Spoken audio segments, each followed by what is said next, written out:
बच्चों, civil engineering के fresh graduate आप लोग अक्सर मेरे पास बच्चे आते हैं जो पास आउट किए हैं, सर हमें नौकरी दिलवा दीजिए, क्योंकि मैं as a chief engineer retire हुआ। तो लोग जानते हैं और सोचते हैं कि मैं नौकरी लगवा दूंगा, लेकिन आजकल ऐसे सिफारिश से काम नहीं चलता। आजकल ज़माना बहुत आगे बढ़ जाता है। आप काम बढ़िया से जानते हैं तो आपको नौकरी घर आके मिलेगा, और नहीं जानते हैं तो सिफारिश से नौकरी नहीं मिल सकती। और मैं भी अपने बलबूते पर ही किया, कोई सिफारिश से नहीं। मैं जब पास किया उस समय नौकरी की, बल्कि बहुत अच्छे कॉलेज से पास किया था, रांची यूनिवर्सिटी से, लेकिन कोई नौकरी उस समय मिली तो मैंने प्राइवेट फर्म में काम सीखा। प्रैक्टिकल कैसे मकान का डिज़ाइन होता है, एस्टीमेट बनता है। फिर मैंने 4-5 साल 6 साल प्राइवेट में काम किया। दिल्ली आया तो ऐसे काम सीखने के बाद मुझे सरकारी नौकरी मिली, लेकिन उसके लिए मुझे कोई रिटन टेस्ट नहीं देना पड़ा। आप देखिए आज के डेट में भी आपको अनुभव है, तो सरकार में बहुत सारे CSR जैसे ऑर्गेनाइजेशन हैं जो आपके अनुभव आधार पर डायरेक्ट इंटरव्यू पर नौकरी दे देते हैं।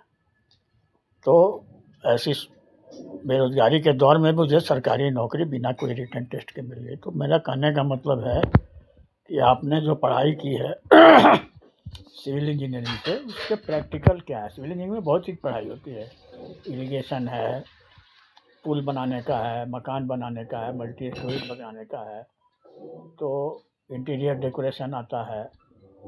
तो सबसे पहले आपको सीखना पड़ेगा कि भाई मकान, पुल और सिंचाई की तो बहुत ही टेक्निकल फील्ड है, लेकिन मकान तो आपके अड़ोसी पड़ोसी रिश्तेदार के बनते रहते हैं, उसमें भी बहुत टेक्नोलॉजी है और बहुत ज़्यादा उसमें कोई वो नहीं है ट्रेनिंग की। एस्टीमेट बनाना सीख जाइए तो आपको कोई भी ठेकेदार या कोई छोटी मोटी फर्म नौकरी दे देगी। फिर आप थोड़ा बहुत प्रैक्टिकल ज्ञान लेके अपना खुद ठेकेदार बन जाइए। लेकिन सोचते हैं ठेकेदार का मतलब, अरे अंगूठा छाप ठेकेदार आजकल करोड़ों में कमा रहे हैं, शर्म महसूस करते हैं। ठेकेदार क्यों नहीं बन सकते हैं, नौकरी करना ज़रूरी है। तो सिंपल आज मैं आप लोग को ठेकेदार बनने के लिए एस्टीमेट बनाना बताऊंगा। एस्टीमेट में आपके पास ड्राइंग हो सकती है, आप ड्राइंग भी बना सकते हैं। किसी ने साइज दे दिया प्लॉट का 20 फीट बाई 30 फीट, उसमें कहता है मुझे 2 बेडरूम चाहिए, एक ड्राइंग रूम, तो थोड़ा बहुत स्केलिंग करके आप ड्राइंग भी बना सकते हैं।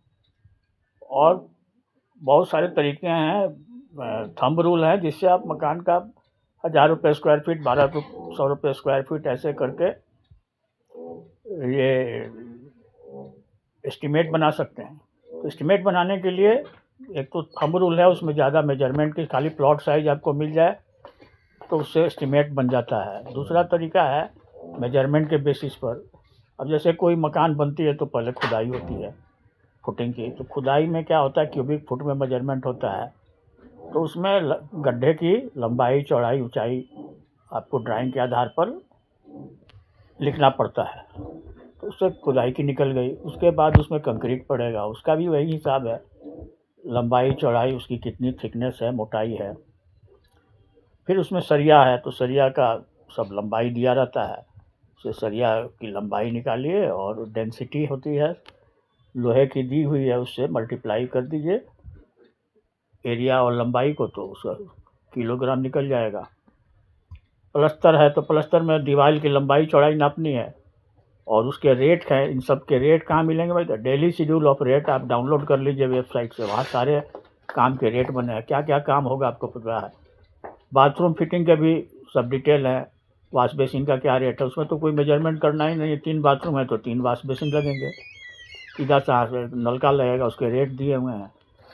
तो ऐसे एस्टिमेट बनाना से शुरुआत करनी चाहिए। ड्राइंग भी बना सकते हैं, उसमें लंबाई चौड़ाई तो नापना, आपको एरिया को मैनेज करना है कि भाई इतना एरिया है, लंबाई चौड़ाई प्लॉट में है, तो मुझे 10 बाई 10 फीट के 3 कमरे निकालने हैं, 6 बाई 8 के बाथरूम निकालने हैं, 8 बाई 8 का किचन निकालना है, 8 बाई 5 का, यही साइज होता है। स्टैंडर्ड साइज पता करके वो नक्शा भी बना सकते हैं आप। ऐसा नहीं है कोई आर्किटेक्चर बहुत पढ़ना ज़रूरी है। तो बहुत ही व्यवहारिक और सिंपल ये विषय है। इसमें मैं कुछ चित्र दूंगा कैसे एस्टीमेट बनता है और ड्राइंग से कैसे बनाया जाता है, उससे आप लोग देख के सीखिए और खुद ठेकेदार बनिए। नौकरी मांगने की ज़रूरत नहीं है, तो व्यावहारिक समाज की सेवा है। हर किसी को, आज गरीब से लेके जो अमीर तक, जो जिसकी इनकम 20,000 से लेके 20 करोड़ वाले को मकान की ज़रूरत है, तो वो काम सीख लीजिए, बहुत सिंपल है। और आप लोग खुद अपना ठेकेदार बनिए, जॉब भी मिल जाए, जॉब नहीं मिले तो लोगों का काम कराइए, कोई दिक्कत नहीं है। धन्यवाद।